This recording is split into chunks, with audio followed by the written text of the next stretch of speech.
அருட்பெருஞ்சோதி அருட்பெருஞ்சோதி தனிப்பெரும் கருணை அருட்பெரும் ஜோதி திரு அருட்பிரகாச வள்ளலார் தெய்வ திருவடிகளே வன சரணம் சரணம். எல்லா உயிர்களும் இன்புற்று வாழ்க, வள்ளல் மலரடி வாழ்க வாழ்க. திருநிலைத்து நல் அருளோடும் அன்போடும் சிறப்போடும் செழித்தோங்க ஒரு நிலைத்தீவன் மகிழ்வோடு வாழ்வுற உவந்து நின் அருள் செய்வாய். இரு நிலத்தவர் இன்புற திருவடிவோடு மன்றில் குறுநிலைத்த சர்க்குரு எனும் இறைவானின் குடல் கதல் பதம் போற்றி. அனைவருக்கும் வணக்கம். இந்த மனித ஆன்மாக்களுக்கு உண்மையான சுதந்திரம் எதுவாக இருக்கும்? அதற்கு முன்பாக அனைவருக்கும் சுதந்திர தின நல்வாழ்த்துக்கள். எல்லாம் வல்ல அருட்பெருஞ்சோதி இறைவன் நம் அனைவருக்கும் சுதந்திரம் அளிக்க வேண்டும் என்று, இந்த சுதந்திரம் நீடோடி இருக்க வேண்டும் என்றும் பிரார்த்திப்போம். புறத்தில் நாம் புற நாடுகளில் நாட்டில் அடிமைத்தனத்திலேருந்து, வெள்ளக்காரங்கள் நமக்கு செய்த அடிமைத்தனத்திலேருந்து அவர்களிடமிருந்து நமக்கு சுதந்திரம், இண்டிபெண்ட்டாக நாம் செயல்படுவதற்கு கிடைத்த சுதந்திரத்தை நம்ம சுதந்திர தினமாக கொண்டாடுகிறோம். அதற்காக பாடுபட்ட, சர்வீஸ் செய்த முன்னோர்களுடைய அனைவரையும் நாம் வணங்கி நினைவு கூறத்தக்கது. அவர்களுக்காக பிரார்த்திப்போம். அதனை தவிர்த்து நாம் அகத்திலையும் புறத்தில் எப்படி நம்ம சுதந்திரம் அடைந்ததை நினைத்து பெருமைப்படுகிறோமோ, அதேபோல் அகத்தில் சில விஷயங்கள் சுதந்திரம் இல்லாமல் நமக்கு இருக்கிறது என்பதைத்தான் நாம் இந்த வீடியோவை பார்க்கிறோம். அது இறைவன் அருட்பெருஞ்சோதியினால் படைக்கப்பட்ட அந்த மனித தேகமானது இதற்குள் குடியிருக்கின்ற இந்திரியங்கள் என்று சொல்லக்கூடிய 5 புலன்களும், புலன்களை சார்ந்த உடம்பும், அதுக்கடுத்தப்ப மனம், புத்தி, சித்தம், அகங்காரம் என்று சொல்லக்கூடிய கரண கருவிகள், அதுக்கடுத்த போல ஜீவன் என்ற உயிர், இதுக்கெல்லாம் தலைவனாக, ஓனராக, உரிமையாளனாக இருக்கின்ற ஆன்மா. இந்த ஆன்மாவுக்கு துணையாக இருப்பது, உதவியாக இருப்பது தான் உயிர், கரணக்கருவிகள், நம்முடைய உடம்புயாகிய இந்திரியங்கள். மொத்தம் 96 தத்துவங்கள். இந்த 96 தத்துவத்தின் அடிப்படையில் தான் இந்த மனித தேகம், இந்த ஆன்மா இந்த தேகத்துக்குள் இயங்க முடியும். இதற்கு அப்பால் பட்டு இந்த ஆன்மா எதையும் செய்ய முடியாது. அப்போ இந்த 96 தத்துவங்கள் என்பது இந்த உடம்பு தத்துவம் 60, சூட்சும தத்துவம் மனம், புத்தி, சித்தம் என்ற சப்தல் உடம்பு என்று சொல்லக்கூடிய சூட்சும உடம்பு 36 பிரின்சிபல்ஸ். ஸோ மொத்தம் டோட்டல் 96 பிரின்சிபல். இந்த ஆன்மா அந்த உடம்பு எடுத்ததின் விளைவாக இந்த 96 தத்துவ சிறைகள் அப்படின்றலாம் நமக்கு முன்னோர்கள் சொல்லியிருக்காங்க. இந்த சிறைக்குள் அந்த ஆன்மா மாட்டிக்கிட்டது. திருமந்திரம் சொல்லும்போது இது 4 கோடி தத்துவத்தை உள்ளடக்கியது அப்படின்னு சொல்லப்படுது. அதனை சுருக்கி தான் நமக்கு 96 தத்துவமாக சொல்கிறார். அந்த ஆன்மா அந்த 96 தத்துவ சிறையில் மாட்டி இருப்பதனால, ஆன்மாவுக்கு பக்குவம், நான் அப்படின்ற அகந்தை இருந்ததுனால இந்த ஆன்மா ஆகப்பட்டது அந்த நான் அப்படிங்கிற அகந்தையை நீக்குவதற்காக இந்த மனித உடம்பு கொடுக்கப்படுது. இந்த மனித உடம்பு கொடுத்த இடத்தில் இந்த ஆன்மாவுக்கு 2வது மனைவி, முதல் மனைவி நான் அப்படிங்கிற ஆணவ மலம், அது அழுக்கு ஆணவ மலம். நான் என்ற ஆணவ மலத்துக்கு பிறந்தது அறியாமை என்ற பிள்ளை. ஆன்மா நான் அப்படின்ற மனைவி, முதல் மனைவியை கட்டி கொண்டதன் விளைவாக அதற்கு பிறந்தது அறியாமை. அதனால தான் மனிதர்கள் எல்லாமே பிறக்கும்போது அறியாமையோடு இருப்போம். அதே இந்த ஆன்மாவுக்கு 2வது மனைவியாக மாயை அப்படின்ற 2வது மனைவி, 2வது மலம், அழுக்கு திரும்ப இந்த ஆன்மாவோடு சேருகிறது 2வது மனைவியாக. அந்த மாயை என்ற 2வது மனைவிக்கு மனம், புத்தி, சித்தம், அகங்காரம் என்று சொல்லக்கூடிய 4 குழந்தைகள். அதான் நமக்கு வந்து மனம் இயங்கியது. ஏனென்றால் இந்த ஆன்மாவானது 2வது மனைவியாகிய மாயையை மனம் செய்து கொண்டதின் தன் குடும்பத்தில் சேர்த்து கொண்டதின் விளைவாக இந்த ஆன்மாவுக்கு மனம் இருக்கும், புத்தி இருக்கும், சித்தம் இருக்கும், அகங்காரம் இருக்கும். நெஞ்சம் 80 கோடி நிதம் நினைக்கும் தொழில் விட்டதில்லை அப்படின்னு பெருமானார் வந்து பாடுவார். இந்த மனம் என்பது இருந்ததுனால, அந்த மாயையோடு சேர்ந்து வாழ்வதனால அந்த ஆன்மா ஒரு நிமிடத்துக்கு 80 கோடி எண்ணங்கள் வந்து வந்து சிந்தனை செய்து கொண்டே இருக்கும் இந்த மனமானது. அப்போ தன்னுடைய ஆன்மா சுதந்திரமாக எப்படி இருக்க முடியும்? ஏன்னா மனம் ஒரு பக்கம் இருக்கும், புத்தி ஒரு பக்கம் இருக்கும், சித்தம் ஒரு பக்கம் இருக்கும், அகங்காரம் ஒரு பக்கம் இருக்கும், ஏற்கனவே அறியாமை ஒரு பக்கம் இருக்கும். இதெல்லாம் நம்மளை வந்து ஆட்கொள்ளுது. அடுத்ததாக 3வது மனைவி என்று சொல்லக்கூடிய கர்மா என்ற 3வது மனைவிக்கு 14 ராகாதி குணங்கள், குணக்கேடுகள் குழந்தைகளாக இருக்குது. அப்போ ஆணவம், கண்மம், மாயை, மும்மலம் என்ற மனைவியுடன் இந்த ஆன்மா வந்து குடித்தனம் செய்கின்றது. அதன் விளைவாக 96 தத்துவங்கள் சிறையில் தத்துவ பாதுகாவலர்கள் வந்து இந்த ஆன்மாவை வந்து ஒரு வட்டத்துக்குள் இருந்து கொண்டு அடிமைப்படுத்தி கொண்டு இருக்கின்றார்கள். அப்போ இந்த 96 தத்துவத்திலிருந்து நீக்காம இந்த ஆன்மா இந்த வாழ்விலிருந்து வெளியேற முடியாது. இந்த அவஸ்தையிலிருந்து வெளியேற முடியாது. எந்த அவஸ்தை அப்படின்னா பிறப்பு இறப்பு அப்படின்ற அவஸ்தை. அந்த ஆன்மானது திரும்ப திரும்ப வேற தேகம் எடுக்கணும். இந்த உடம்புல, இந்த மனித உடம்புல இறந்து போயிட்டு வேற ஒரு உடம்பு, பாவத்துக்கு ஏற்ப மாதிரி வேற ஒரு உடம்பு எடுக்கணும். அந்த உடம்புல திரும்ப சாகணும், திரும்ப செத்தா திரும்ப வந்து பிறக்கணும், திரும்ப சாகணும். இப்படி இந்த அடிமைத்தனம், பிறப்பு இறப்பு என்ற ஒரு அவஸ்தை வந்து ஒரு வேதனை, ஒரு அவஸ்தையான ஒரு வாழ்வு வந்து இந்த ஆன்மாவை அடிமைத்தனம் செய்து கொண்டிருக்கிறது. மாயை இந்த ஆன்மாவை அடிமைத்தனம் செய்து கொண்டிருக்கிறது. ஆணவம் இந்த ஆன்மாவை அடிமைத்தனம் செய்து கொண்டிருக்கிறது. கர்மா இந்த ஆன்மாவை அடிமைத்தனம் செய்து கொண்டிருக்கிறது.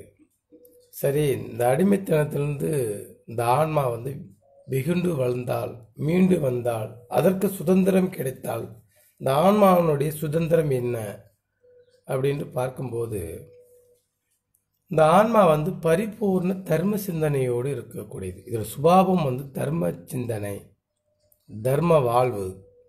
இது யாருக்கும் துரோகம் பண்ணாத இந்த ஆன்மா. இந்த ஆன்மா எந்த உயிர்களையும் தன் உயிர் போல் நினைக்கக்கூடியது. இந்த ஆன்மா தயவே வடிவாக கொண்டது, கருணையே வடிவாக கொண்டது. அதனுடைய வடிவு சிற்றணு அப்படியாக இருந்தாலும் அதனுடைய சுபாவம் பார்த்தீங்கன்னா ரொம்ப கருணையான சுபாவம், கருணையாக இருக்க வேண்டும். ஏனென்றால் இது கருணையான இறைவனால் படைக்கப்பட்டது இந்த ஆன்மா. இந்த ஆன்மா என்பது தான் நாம். இந்த உடம்பு நாம் இல்லை, இந்த மனம் நாம் இல்லை, இந்த உயிர் நாம் இல்லை, இந்த ஆன்மா தான் நாம். மனித உடம்புல பார்த்துக்கிட்டு ஒவ்வொரு மனிதர்களுக்கும் அடையாளமாக அந்த உடம்பை அடையாளம் சொல்கிறோம். உண்மையுமே இந்த உடம்பு வந்து அடையாளம் இல்லை. எல்லாம் இளம் வயதில் உடம்பு ஒரு மாதிரியாக இருக்கும், பருவத்தில் ஒரு மாதிரியாக இருக்கும், வயசு ஆனவனே ஒரு மாதிரியாக இருக்கும், அப்புறம் வயசு ரொம்ப ஆனவனே அந்த உடம்பு தன்னுடைய அடையாளத்திலிருந்து முற்றிலுமாக மாறுபட்டு இருப்பதை நம்ம வந்து பார்க்க முடியும். அப்போ இந்த உடம்பு இல்லை, அது ஒரு காலகட்டத்தில் இந்த உடம்பு இறந்தும் போயிடும். அந்த உடம்பு நாம் இல்லை. அதனால் உடம்பை வைத்து அடையாளம் கொண்டு கொள்வது உடம்புக்கான சுதந்திரமாக நாம் வந்து அதுதான் முழுமையான சுதந்திரம் என்று நினைப்பது வந்து ஒரு அறியாமை.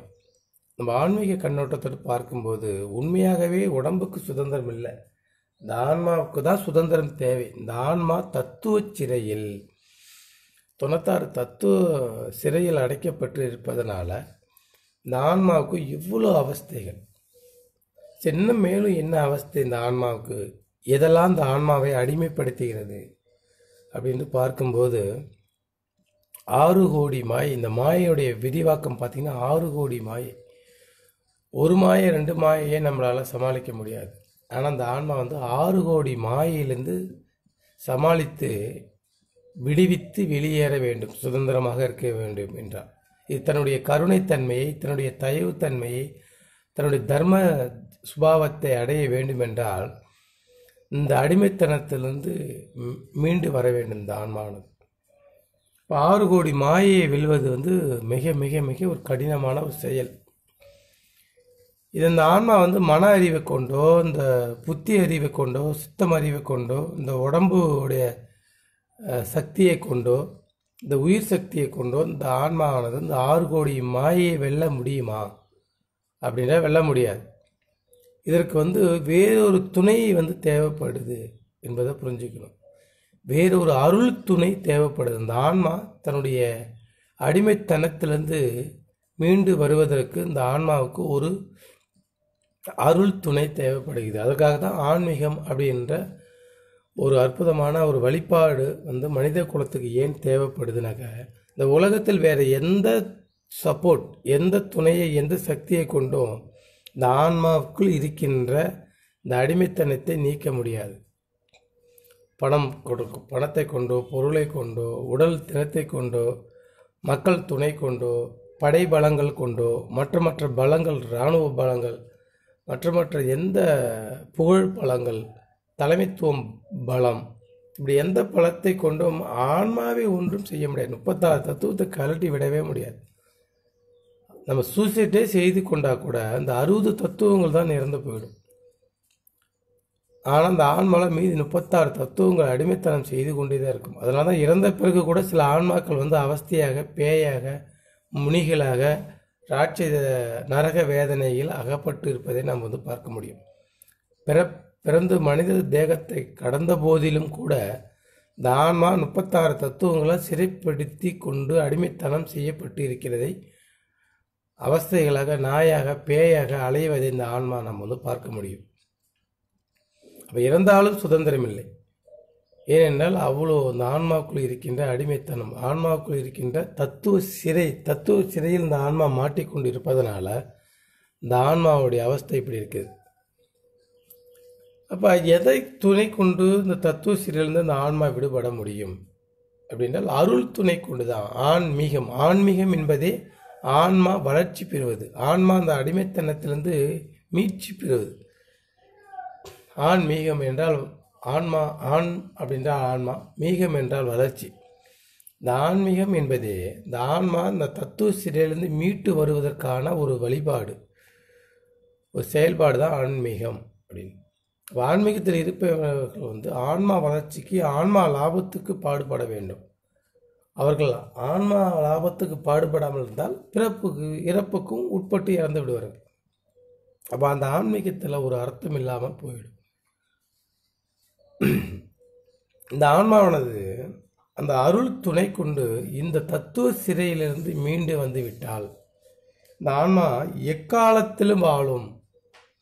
இந்த ஆன்மாவுக்கு எக்காலமும் உண்டு. ஒரு 60 ஆண்டுகள், 100 ஆண்டுகள் மட்டும்தான் அந்த ஆன்மாவுக்கு வாழ்வு அப்படின்பது இல்லை. எக்காலத்திலே வாழக்கூடிய ஒரு தன்மையை இந்த ஆன்மா வந்து பெற்றிருக்கிறது. எவ்விடத்தும், எல்லா உலகத்திலும் இது வாழக்கூடிய தன்மையும் சுதந்திரத்தையும் இந்த ஆன்மா வந்து பெற்றுகிறது. இதுதான் உண்மையான சுதந்திரம். ஆன்மாவுடைய சுதந்திரம் என்பது எக்காலத்திலே வாழக்கூடியது. பல யுகங்கள் மாறி மாறி வந்த போதிலும் கூட இந்த ஆன்மா என்றும் இறப்பதில்லை. ஆன்மா இறக்கக்கூடிய வாழ்வு இல்லை. அதுக்கு இந்த தேகம் எடுத்ததுனால தான் இந்த ஆன்மா வந்து 100 ஆண்டுகளில் இறந்து போயிட்டு அவஸ்தைப்பட்டு எவ்விதத்தும் நோயானாலேயோ இந்த மனித உடம்புக்கு வந்து வாதம், பித்த, சிலத்தும் என்ற முத்தோஷங்களால் 4448 வகையான நோய்களுக்கு இந்த உடம்பு வந்து உட்படுது. ஆனால் அந்த உடம்பு ஆன்மத்தன்மையை பெற்றுவிட்டால், ஆன்மா லாபத்தை பெற்றுவிட்டால் அதற்கு எவ்விதத்தினாலும் குணங்களாலும் தோஷங்களாலும் நோய்கள் 4448 வகையான நோய்கள் தீண்டாது. எவ்வளவும் தடைபடாமல், இப்போ நமக்கு இருக்கின்ற தடைகள் அப்படின்னு சொன்னாக்க, ஒவ்வொரு மனிதர்கள் கர்மாவின் அடிப்படையில் பிறந்திருப்பார்கள். கர்மா அவர்களுக்கு உண்டு. இந்த ஆன்மாவுக்கு கர்மா உண்டு. அவங்க எந்த தேகம் எடுத்தாலும், மனித தேகம் எடுத்தாலும் சரி, மற்றும் மிருகங்கள் தேகம் எடுத்தாலும் அந்த ஆன்மாவுக்கு, அதுக்குள் இருக்கின்ற ஆன்மா ஒன்று தான். மனித உடம்பில் இருக்கின்ற ஆன்மாவும் மற்ற உயிரினங்களில் இருக்கின்ற ஆன்மாவும் ஒன்று தான். அதுகளுக்கும் கர்மா உண்டு, நமக்களுக்கும் கர்மா உண்டு. அப்போ இந்த கர்மாவின் அடிப்படையில் அவர்களுக்கு 9 நவக்கிரகங்களுடைய தாக்கம் இருக்கும். அதுக்கு கீழே தான், அதுதான் நம்மளை ஆட்சி ஆளும். அவரவர் எந்தெந்த காலகட்டங்களில் என்னென்ன புண்ணியம் செய்திருக்கின்றார்களோ அந்தந்த புண்ணியத்துக்கு ஏற்ப அவர்களுக்கு நன்மையும் தீமையும் மாறி மாறி அழுத்தப்படும். 9 நவக்கிரகங்கள் நம்ம எப்பொழுதும் நம்மளை வந்து ஒரு கண்காணித்து கொண்டு தான் இருக்கும். எதன் அடிப்படையில் அது நமக்கு கண்காணிக்குது அப்படின்னாக்கா, நம்முடைய பாஸ்ட் கர்மா என்பது 3 வகையான கர்மாவே சொல்ல முடியும். சஞ்சித கர்மா, பிராப்த கர்மா, ஆகாமிய கர்மா. கடந்த காலங்களில் செய்த வினைகள், இப்போ நிகழ்காலத்தில் செய்யக்கூடிய வினைகள், எதிர்காலத்தில் செய்யக்கூடிய வினைகள். இந்த முக்காலம் 3 வகையான கர்மாக்கள் அடிப்படையில் இந்த கோள்கள் பிளானட் வந்து நமக்கு வந்து நன்மைகளும் தீமைகளும் அவ்வப்போது செய்து கொண்டே இருக்கும். ஒரு கோள்கள் வந்து நமக்கு வந்து சப்போர்ட் பண்ணுது அப்படின்னாக்கா, அந்த கோள்களால் நமக்கு நன்மைகள் வந்து சேரும். அந்த கோள்களுடைய சக்தியின் அடிப்படையில் இந்த உடம்பு வந்து இயங்குது. ஏன்னா ஒவ்வொரு கோள்களும் வந்து ஒவ்வொரு ஈர்ப்பு விசையில் ஒவ்வொரு சக்தி ஓட்டங்களை நமக்கு வந்து கொடுக்குது. இப்போ உதாரணத்துக்கு செவ்வாய்க்கோள் அப்படின்னாக்கா, செவ்வாய்க்கோள்கள் வந்து நமக்கு இரத்த ஓட்டங்களை கண்காணிக்கிறது. செவ்வாய்க்கோளுடைய சப்போர்ட் இல்லைன்னா நமக்கு ரத்த சம்பந்தமான பிரச்சனைகள், நோய்கள் வந்து வரும். ஸோ அதுலேருந்து வர கதிர்வீச்சு நம்முடைய உடம்பில் இருக்கின்ற இரத்த ஓட்டங்களை இயக்குது. அதுபோல் ஒவ்வொரு உடம்பில் இருக்கிற ஒவ்வொரு உறுப்புகளும் ஒவ்வொரு கோள்களுடைய அதிகாரத்தில் கீழ் இயங்கப்படுகிறது. இதான் பல ஆண்டுகளுக்கு முன்னாடி சித்தர்கள் வந்து கோள்களுடைய ரகசியத்தை சொல்லி, நீ புண்ணியத்தின் அடிப்படையில் அதனுடைய தாக்கத்திலேருந்து நம்ம வந்து விடுபடலாம், அதோடைய நீச்சத்திலேருந்து நம்ம வந்து கொஞ்சம் விடுபடலாம் என்று தான் புண்ணிய பலன்களை செய்து தர்மத்தை சேர்த்துக்குங்க. அன்றாட வாழ்வியில் நீங்கள் வாழும்போது எந்த உயிர்களுக்கும் பாவம் செய்யாதீங்க, எந்த உயிர்களுக்கும் தீமை செய்யாதீங்க. ஏனென்றால் அது கர்மாவாக மல்டிபிள் செய்து கோள்களின் வழியாக உங்களுக்கு கொடுக்கப்படும். அரசாங்கங்கள் கொடுக்கின்ற உதவிகளை, அரசாங்கம் செய்கின்ற திட்டங்களை எப்படி அரசாங்க அதிகாரிகள் வழியாக இந்த மக்களுக்கு கொண்டு சேர்க்கப்படுதோ, அது மாதிரி இந்த ஆன்மாக்கள் செய்கின்ற கர்மாக்களை இந்த கோள்களின் வழியாக அவரவர் செய்கின்ற ஆன்மாக்களை அவரவருக்கு திரும்ப கொடுக்கக்கூடிய ஒரு ப்ரோக்ராம், ஒரு சிஸ்டம் வந்து நம்ம இந்த மனித வாழ்க்கைக்கு, இந்த உயிரினங்களுக்கு வந்து கடவுளால் செய்யப்பட்டிருக்குது என்பதை நம்ம வந்து புரிஞ்சுக்கணும். இப்போ எத்தனை கோடி ஜென்மங்கள் எடுத்தாலும், எத்தனை பிறவிகள் எடுத்தாலும், எந்த நாட்டில் பிறந்தாலும் இது வந்து இந்த சிஸ்டம் இட்ஸ் கம்பல்சரி அப்படின்றத புரிஞ்சுக்கணும். இப்போ உடம்பு வேணாக்கா மாறலாம், ஆனால் நமக்கு இந்த ஆன்மாவில் இருக்கின்ற அந்த சிஸ்டம், அந்த செட்டிங் வந்து என்றைக்குமே மாறதில்லை. கர்மாக்கள் எவ்வளோ அனுபவிச்சோமோ, சூசைடே செய்தெல்லாம் அதோட மீதி பேலன்ஸ் வந்து அடுத்த ஜென்மத்தில் நமக்கு வந்து அனுபவிச்சு தீரணும். எப்படி நம்ம ஒரு ஊரில் எவ்வளோ ஒரு 1 லட்ச ரூபா ஒரு பேங்க்கில் லோன் வாங்குறனாக்க, இப்போ இந்த வருஷத்துக்கு நம்மளால் முடிஞ்ச வரைக்கும் ஒரு 10,000 ரூபா கடன் அடைக்கிறாங்க, மீதி 90,000 ரூபா நீங்கள் வந்து நெக்ஸ்ட் இயர் அடைச்சாகணும், எக்ஸ்ட்ரா வட்டியை சேர்த்து. அப்பொழுது அந்த ஆன்மா வந்து இந்த கர்மாவின் அடிப்படையில் இந்த ஜென்மத்தில் எவ்வளோ நன்மைகள் தீமைகள் அனுபவிச்சா இருந்தாலும் அதன் அடிப்படையில் அனுதினமும் நமக்கு வந்து இந்த முக்காலத்தினுடைய அடிப்படையில் கர்மாக்கள் ஒன்று நீக்கப்பட்டு இருக்கும், இன்னொன்று சேர்த்து கொண்டே இருக்கும். நன்மைகள் செய்தால் நன்மைகள் அனுபவிக்கவும், தீமைகள் செய்தால் தீமைகளையும் அனுபவித்து இந்த ஆன்மா இந்த கர்மாவின் அடிப்படையில் அனுபவித்து திரும்ப பிறந்தா இறப்பு இறப்பு பிறப்பு இறப்பு அப்படிங்கிற சுழற்சியில் இந்த ஆன்மா மாட்டிக்கொண்டு சிக்கொண்டு சுழண்டு கொண்டே வரும். அந்த ஆன்மா தன்னுடைய சுதந்திரத்தில் இயங்க முடியாது, தன்னுடைய சுதந்திரம் என்ற கருணையாக இருக்க முடியாது, பூரணமான கருணையாக இந்த ஆன்மா இயங்க முடியாது. இது வந்து தமிழனாக பிறந்தால் தமிழனுக்கு கருணை கொஞ்சம் இருக்கும், வேற நாட்டில் பிறந்தால் அந்த நாட்டுக்குள்ள கொஞ்சம் கருணை இருக்கும். எங்கெங்கே எந்தெந்த தேசத்தில் பிறக்குதோ அந்தந்த தேசத்தினுடைய குணாதிசயங்களையும் பழக்க வழக்கங்களையும் பண்பாடுகளையும் இந்த ஆன்மா பெற்றிருக்கும். தன்னுடைய உண்மையான குணாதிசயங்களை பண்பாடுகளை இந்த ஆன்மா பெற்றிருக்காது. அப்போ இந்த தடைபடாமல், அப்போ கோள்களுடைய தடையை மீறியும் நாம் வந்து ஒரு பெருசாக செஞ்சிட முடியாது. அதெல்லாம் சப்போர்ட் பண்ணால் தான் நமக்கு வந்து இந்த வாழ்க்கையில் வந்து நம்ம நினைச்சபடி செய்ய முடியும். திருக்குறளை ரொம்ப அற்புதமாக சொல்லுவார் திருவள்ளுவர். வகுத்தான் வகுத்த வகை அல்லால் கோடி தொகுத்தாருக்கு துய்த்தலறிது. ஒரு கர்மாவின் அடிப்படையில் உனக்கு என்ன வகுக்கப்பட்டதோ அதைத்தான் நீ செய்ய முடியும், அதற்கு மீறி நீ கோடி நினைச்சா கூட அடைய முடியாது அப்படின்னு சொல்லுவார்.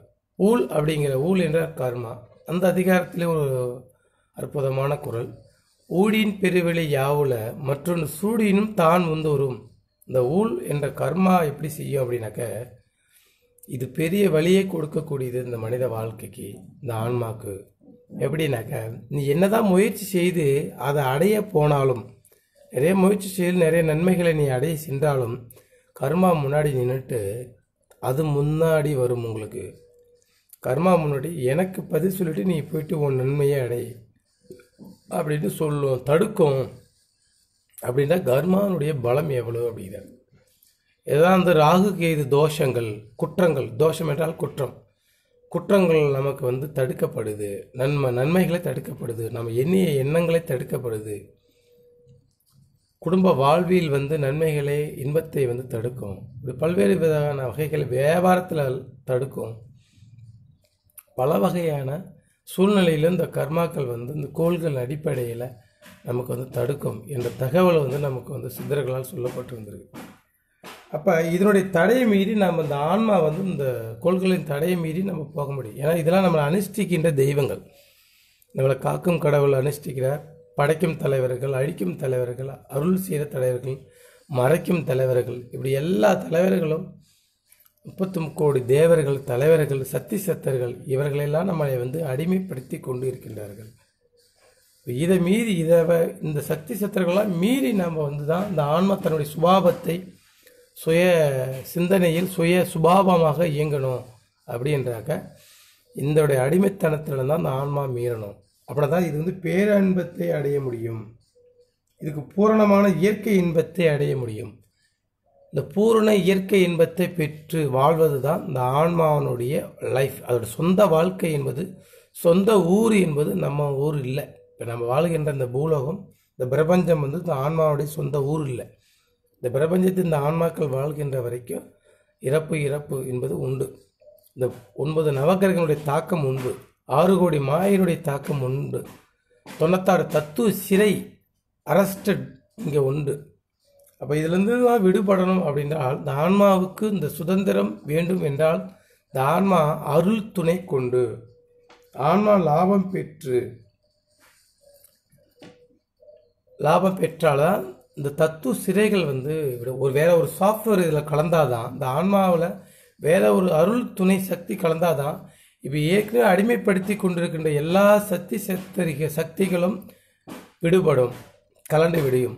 வள்ளல் பெருமானார் இது ரொம்ப அற்புதமாக சொல்ல, தத்துவம் எல்லாம் தாம் ஒருங்கு ஒளிந்திட, இந்த தத்துவங்கள் எல்லாம் தனக்கு ஒளிந்து விட்டது அப்படின்ட்டு பெருமானார் சொல்றார். எதனை அருள் கொண்டு? அருள் ஒளி விளங்கிட ஆணவம் என்னுமோர் இருள் நீங்கி எனக்கு போனதுங்கிறது. இந்த அருள் ஒளி இந்த ஆன்மாவில் கலந்தா இந்த ஆன்மாவில் ஆல்ரெடி இருக்கின்ற அழுக்குகள் நீங்க எப்படி ஒரு துணியில் சோப்பு கலந்தா அது அந்த துணியில் இருக்கின்ற பழைய அழுக்குகள் எப்படி கலண்டு தூய்மைப்படுத்தப்படுதோ அது மாதிரி இந்த ஆன்மா தூய்மை இல்லாத ஆணவம் கண்மம் மாயை என்ற அழுக்கில் அடிமைப்பட்டு கொண்டிருப்பதனால் அருள் என்ற ஒரு தூய்மை சோப் மாதிரி அருள் இந்த ஆன்மாவில் கலந்தால் இந்த ஆன்மாவில் இருக்கின்ற அழுக்கான ஆணவம் கண்மம் மாயை 3 மலங்கள் நீங்கினால் இந்த துணி எப்படி தன்னுடைய உண்மையான வெண்மையை பிரகாசத்தை காட்டுமோ அதுபோல் இந்த ஆன்மா தன்னுடைய உண்மையான பிரகாசத்தை, உண்மையான சுபாவத்தை, பூரணமான கருணையான ஒரு வாழ்வை இந்த ஆன்மா பெற்று பெருவெளியில் தன் சொந்த ஊராகிய கடவுள் சமூகத்தில், கடவுள் உலகத்தில், அருட்பெரு வெளியில் கடவுளோடு கடவுளாக சேர்ந்து வாழும். அப்படி கடவுளோடு கடவுளாக வாழும்போது தான் இந்த மனிதர்களுக்கு, இந்த ஆன்மாக்களுக்கு பூரண சுதந்திரம்.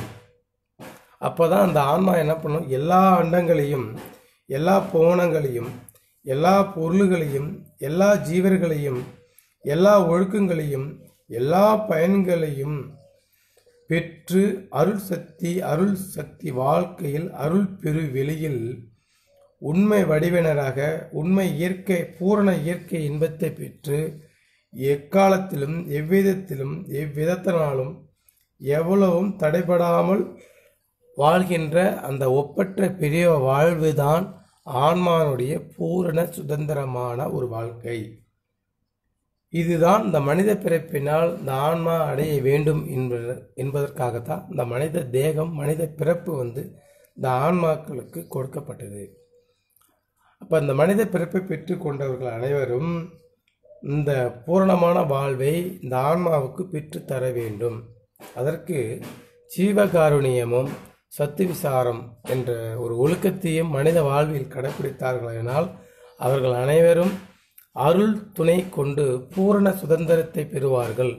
பூரண சுதந்திரத்தை என்று பெறுகிறோமோ அன்றுதான் அந்த ஆன்மாக்களுக்கு என்னைக்கு 6 கோடி மாயை நீங்கிறதோ, எப்பொழுது கர்மாக்கள் நீங்குகிறதோ, எப்பொழுது இந்த ஆன்மாக்கு நான் என்ற ஆணவம் நீங்குகிறதோ அப்பொழுதுதான் அந்த கோள்களுடைய தாக்கம் இருக்காது, சக்தி சத்தருடைய தாக்கம் இருக்காது, முத்தோஷங்களுடைய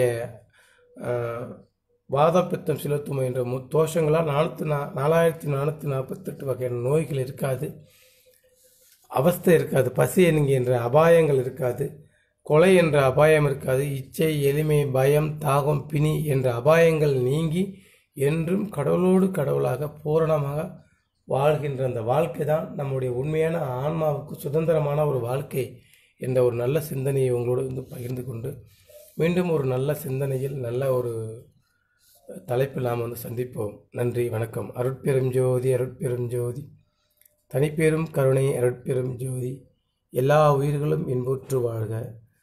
இந்த ஆடியோவை, இந்த வீடியோவை பார்க்கின்ற நீங்கள் அனைவரும் எல்லாமல் அருட்பெருஞ்சோதி இறைவனுடைய பூரண அருளை பெற்று பூரண சுதந்திர வாழ்வை இந்த ஆன்மாவுக்கு பெற்றுத்தர வேண்டும்.